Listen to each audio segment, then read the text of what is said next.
Good morning, Bucknutters. Welcome to the Bucknuts Morning Five here on Friday, July 23rd, 2021. I am Dave Biddle. I am very happy joined by Jonah Booker for his usual Friday visit. We are here live, quote unquote, in Indianapolis for Big Ten Media Days. Ohio State stuff will be later today. Can't wait for that. Let's go over all of the happenings of yesterday, JBook. Let's start with Kevin Warren. He was the first to go. He filibustered for about 35 minutes of his 45-minit press conference. He has no shame in his game at all from what happened last year. What did you make from Kevin Warren's comments yesterday?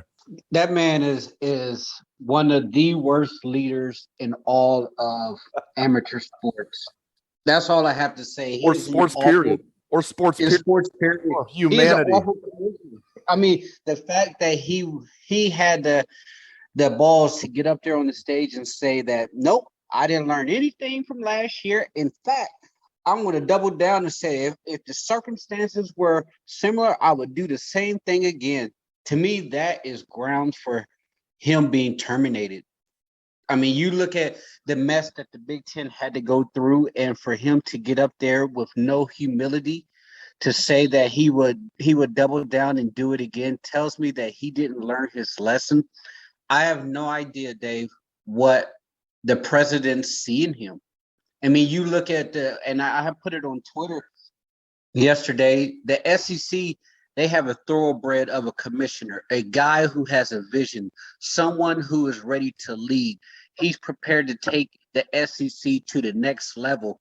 Whereas here in the Big Ten, you got the conference riding on a mule. That's what Kevin Warren is. He is a mule compared to the thoroughbred, which you're dealing with in the SEC. We're supposed to be in an arms race with them, but we have an incompetent commissioner at the helm who continues to stumble at every opportunity. And the fact that he just can't even be humble about it tells you all you need to know about it. Yeah, very well said, as usual. I do like one thing that he said today, the promotion of, I don't know if it's a promotion. I mean, Barry Alvarez wasn't already working in the Big Ten office. The hiring of Barry Alvarez as basically the czar of football. They're calling it special consultant for footballs. Basically, Barry is the czar of football in the Big Ten. Listen, as Buckeye fans, you might not like Barry Alvarez. If you look at the whole picture, I love this. Barry Alvarez is perfect for this role. It also seems to be that Kevin Warren's taking a little step back. Sounds like, by his own words, he's giving more power to the presidents. They already had tons of power. It was really them calling the shots anyway. But I love this Barry Alvarez role, and it seems like Kevin Warren's trying to push more onto not only Barry Alvarez, but the presidents. I mean, my question is, what has he done to be so out in front in the first place to feel that he needs to take a step back? I mean, the guy was missing in action for weeks on end. He didn't believe that Ohio State's Parents Association was even real. They couldn't get anyone to talk to him for weeks on end. So the fact that he's saying that, hey, I want to take a step back, my question is, what have you been doing in the first place to feel that you're so overwhelmed that you need to take a step back? But enough of my rant about Kevin. You're right about Barry Alvarez. Get another voice in there who knows ball, knows football, is going to be good for the conference. At the end of the day, football is what is going to butter the bread. That is the driving force of everything that's happening in college football right now. It's an absolute race to see who can make as much money between the schools and the players. But at the end of the day, the product on the field is what is going to draw the eyeballs. And getting Barry in there definitely helps to understand, especially with him being on the playoff committee previously. But I think you need to get a fresh set of eyes, some young blood in this conference, because the landscape is changing. And I have a fear that the Big Ten right now, currently, with the current leadership that they have, they're going to be left behind. All right, let's talk about more enjoyable things, JBook, and that would be Michigan football. Some interesting comments from Jim Harbaugh yesterday saying, they're going to beat Ohio State or die trying. I don't fault him for saying that. What's he supposed to say? I mean, good for him for saying that. They're going to, beat Ohio State or die trying. So all of the rest in peace Jim Harbaugh memes are going crazy on social media, of course, but I don't fault him for saying that. What's he supposed to say? But take off the scarlet and gray glasses for a second, my man. What do you think is Michigan's ceiling this year? I don't think it's very high. I mean, I think they're going to be maybe 5-7, but their ceiling to me is like maybe 8-4, 7-5. What's their ceiling this year? I'm of the belief that they're probably an 8-4 football team. I just don't think that they're very explosive on the outside. Giving them 8-4, I think is props out of you. Giving them 8-4 because they're over under for 12 games in Vegas or anywhere that's legal, and other Ohio, of course, hasn't gotten up to speed, JBook, but like everywhere where sports gambling is legal, it's 7.5 is the over under for Michigan. I think you're being kind. Sorry to cut you off, sir. Go ahead. That's okay. I look at their first 2 games or first 3 games of the season, and they have Western Michigan and Northern Illinois. They should win that game. Anytime you have a toss-up, which is the Washington game, I lean towards them losing it. Rutgers is not a sleeper pick. I mean, they took them to overtime, 3 overtimes last year. But I think they can probably sneak in a couple other games. But you're right. I mean, if I go down their schedule, Michigan State beat them last year. Indiana is going to give them all they can handle. Penn State at home, which will probably be a night game, will be all they can handle.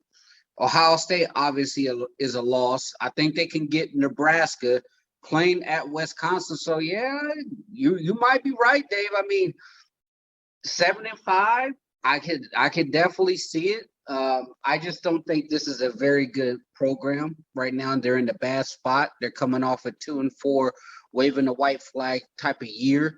And there's nothing there that really says, boom, Michigan has a loaded roster that can really bounce back and make some noise. You look at their coaching staff, it's pretty much a younger staff that's very inexperienced. He went and fired a lot of his other coaches, not saying that those coaches didn't deserve it, but the way he's put together his staff tells me that either Jim, one, feels that he has 2 years to try to right this ship, a guaranteed 2 years, or 2, he's just saying, hey, I'm going down, but at least I'm going to go down swinging, and if I'm going to do that, I'm going to try to hire as many top recruiters as I can to try to stack the roster as much as possible for the next coach that's coming in, because even though we've had our beef with Ed Warner was a heck of an offensive line coach.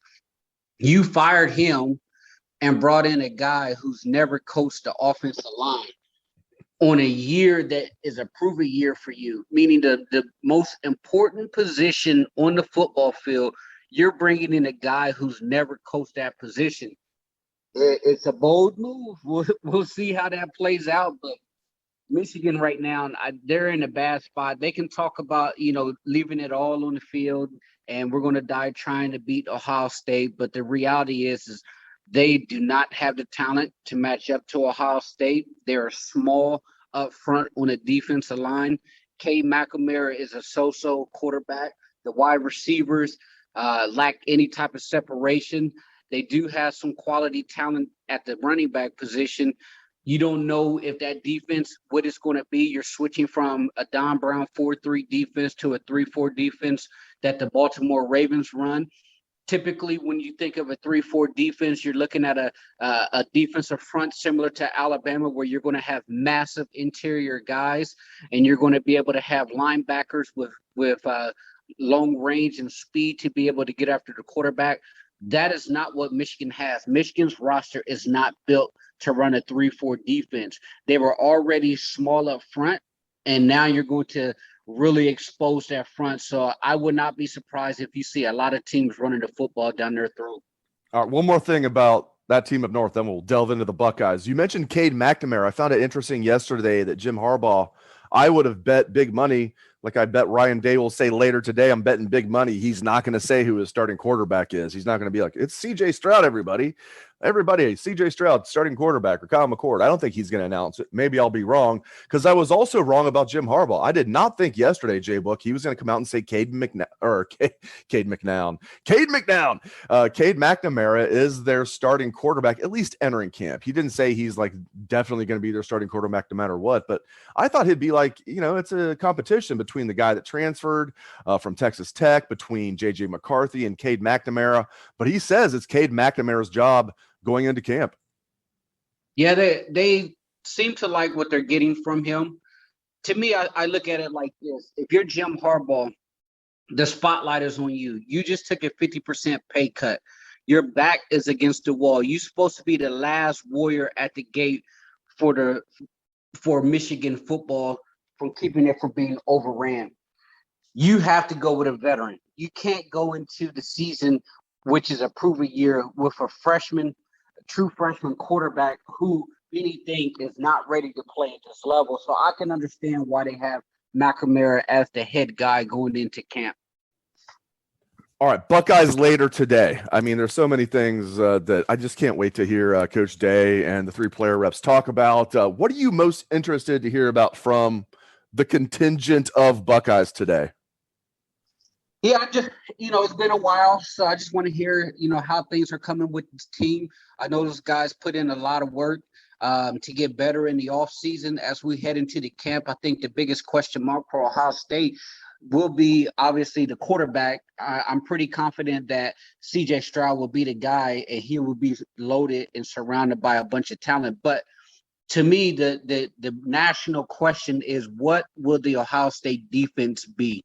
Because that will tell you where this program heads going into the season. Because if the defense is back to being elite, then you're talking about easily a team that's right behind Alabama, and followed by Clemson and Georgia behind Ohio State when it comes to the top 4 teams in the country. But that defense definitely has to improve. So I'm curious to see what those guys have to say, about the defense, what their progress has been like, who's been stepping up in the off season. I know we had in our boarding house that guys on the defense, they are sick and tired of hearing about how they have been a liability. Yes, the defense had a down year. Yes, they got exposed against Alabama. But after a while, once you get kicked so many times down, you start to buck back. And that's kind of what I've been hearing is guys are starting to say, all right, we took our medicine, but now we're ready to show you. We're ready to show you that we're back to being the silver bullets. And if that's the case, then you're going to talk about a loaded football team that's young. I think Ohio State is ranked 125th out of 127 teams when it comes down to returning college football experience. You have a lot of schools that have a lot of super seniors, guys who opting back in. But with Ohio State, it's a young team, but it's a very talented team. It's a team that, if they can play well, will definitely be right there in the hunt again.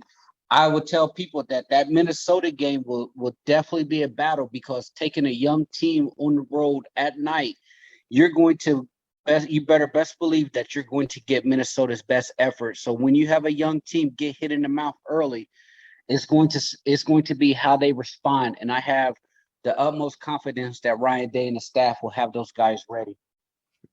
You are 100% about that. That is nothing to overlook. Thank goodness it's the season opener, because my God, if Akron was the season opener, so the 4th game of the season, they'd get up for it because it's a season opener. This being the season opener, with all eyes on the Buckeyes and the Gophers on Thursday night, will help Ohio State get up for it. If that was like hidden in the schedule, man, at Minnesota, I'm high on Minnesota this year. I think they're going to be really good. So thank goodness it's the opener. I do not think Ohio State's going to overlook them and look ahead to Oregon. But that is a tough way to start the season. There's no doubt about it. At Minnesota and then Oregon at home. One more question about Ryan Day, then I'll ask you about expansion. Man, Ryan Day just checks all the boxes, doesn't he? I mean, I know it's early, JBook, 2 years. We won't know for sure if he's as elite as we think. I think he's going to go down as one of the legends when it's all said and done. He needs to prove it first. But he just checks all the boxes, like coaching on the field, recruiting, the media, I can't think of one thing that he does where he doesn't check the box of elite. You know what I was thinking about the other day, Dave? This is the first summer where it's been peaceful and quiet when it comes to Ohio State. No Knock drama. on wood. knock on, yes, knock on wood. But We are Big Ten Media Days. Don't forget what happened 3 years ago. No, you're right. You're right. You're totally right. Go ahead. Like, there hasn't been any drama this summer. No, you're not hearing about any players getting in trouble. No suspensions.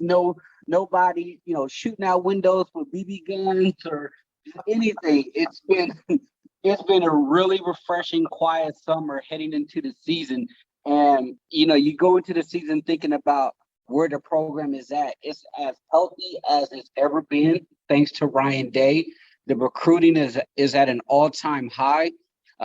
Buckeye Nation has a lot to be excited about when it comes to the quarterback position. You have a defensive line that's going to be flat out nasty, anchored by a bunch of young, talented go-getters. But the thing for me right now is Ryan Day, they're bringing in top-end talent from all over the country. The pressure is on them now to turn all of those booms into national championships. Because you got there, you got a taste of what it's like to play on that stage. You knew you weren't good enough to beat Alabama once the fourth quarter ended. So what are you going to do to get there? We're not there yet, right, with Alabama. That does not mean that this program won't be there shortly, or even this year, because the talent is there. The pressure is on the coaches to take them to the next step. Ryan Day, he has the keys to the Ferrari, wherever you want to call it, the Lamborghini, and it's just up to him to keep it on the road. So far this summer, it's been peaceful. We didn't have last year. We had the drama of dealing with, COVID, or what we're going to have the season, not have the season. And right now, it's just great to just be able to focus on football. You're going to have a packed Ohio Stadium. And you're going to be able to showcase what Ohio State football is really about. And I'm excited for Coach Day because you're going into year 3. You haven't lost a Big Ten game. Your only loss on your resume is to Alabama and Clemson, and you had Clemson on the ropes. So right now he is setting himself up to potentially be an all-time great at Ohio State. He has to get a national championship ring first. And if he can do that and keep up the recruiting success, you're talking about a guy who will go down in Ohio State history. I can't wait to talk to him later this afternoon, early this afternoon. He will be the last of the 7 Big Ten coaches that are going today on Friday, saving the best for last, literally. All right, last thing on the show here. I know this is not really the best for last because this is one thing that I am not buying. I'm not buying this nonsense about Texas and Oklahoma going to the SEC. Maybe it'll happen. I mean, I don't know. I be careful what you wish for if you're Oklahoma, first of all. I mean, you're making the playoffs almost every year because you're in the Big 12. You go to the SEC, guess who's not making the playoff every year? What do you make of this whole thing from, the talk of Texas and Oklahoma perhaps joining the SEC, how that might pertain to the Big Ten and their reaction might be? I know a lot to unpack there, my man, but unpack it for me. I think it's real. I think the talk is definitely real, especially that no one at Texas or Oklahoma or Greg Sankey in the SEC office has denied it.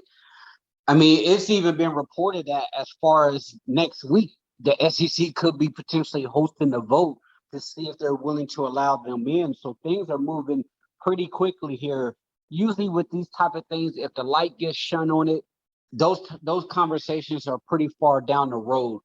I take it as something that's real when you listen to Oklahoma State, who's very bitter about the situation, because if this goes down, they're going to be left in a sinking ship.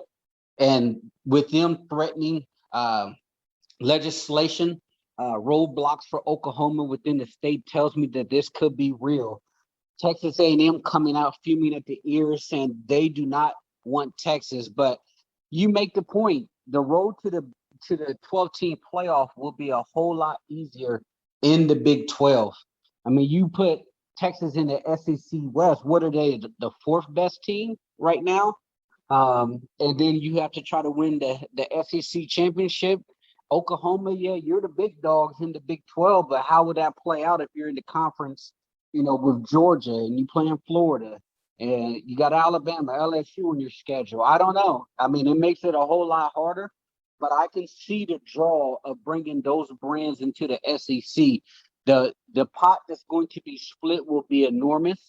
Right now, you're seeing that I believe that the SEC just recently signed a deal with ESPN and ABC to take over CBS. I think they could probably tear that deal up if you're bringing in Oklahoma and Texas. But if this goes down, the question that we all have to ask, how would this affect Ohio State in the Big Ten? And to me, at that point, the Big Ten has to make some type of move, because you're talking about a power move by the SEC. They're already leaving us behind. This will further that, because you're talking about name, image, and likeness deals being massive down there. You're talking about huge ratings, big booms when it comes to product brands down there. You look at Alabama's quarterback, if you're to believe Nick Saban, he's almost made $1 million and hasn't even taken a snap as a starting quarterback. So you're talking about that type of revenue disparity when it comes to the SEC and other conferences. And the thing, and I hark back to when we started the call, is I'm afraid of where things are going to head with Kevin Warren being the leadership here in the Big Ten, because I do not trust that he's going to be able to right this ship. Now, everybody likes to have revisionist history when it comes to Jim Delaney. Jim Delaney made a mistake bringing Rutgers and Maryland into the Big Ten. That was pretty much a money grab, just so that he can get eyeballs and TV subscriptions to the Big Ten network, which to generate money. And that was his end goal, and it worked. I don't know what Kevin Warren's going to do, because you're in a different era where subscriptions are not necessarily what is driving the market. You're talking about smaller packages where people can streaming games. And so because of the streaming, it takes the whole, I'm going to tap into this market kind of out of the picture. So I don't know what the future holds for Ohio State, but if I'm Gene Smith and President Johnson, I'm having conversations to explore all options. It needs to be all hands on deck. To me, I would start looking, if you want to go big and you really want to blow this thing up, let's tap into the LA market. Let's go get USC. Let's go get UCLA. Let's tap into the Pacific Northwest and get Oregon and Washington. You're expanding the footprint now, obviously by quite a bit of time zones. But at the end of the day, we're going to end up with a super conference. That's what it's going to end up is 2 or 3 super conferences. So why not start trying to pluck some of the teams with strong brands, which has a foundation as far as been a historic football program, or a team that's on a rise like Oregon. Taking someone like West Virginia or Pitt or Cincinnati in the Big Ten, it doesn't do anything. It does not move the needle compared to what is happening in the SEC. So if you want to try to stay in the arms race, you have to go big. But the problem is we have incompetent leadership at the helm when it comes to Kevin Warren and his staff. So I'm not sure how this will even play out. Fantastic stuff out of Jonah Booker, as usual. Thank you very much, JBook. Thank you to all of the listeners out there for tuning in the show. We appreciate that very much. Hope you enjoy Big Ten Media Days later today, Bucknutters. I hope you enjoy the rest of your day and your weekend. Let's hear that Buckeye swag, best damn band in the land. Fight, fight, fight, fight, fight, fight, fight, fight.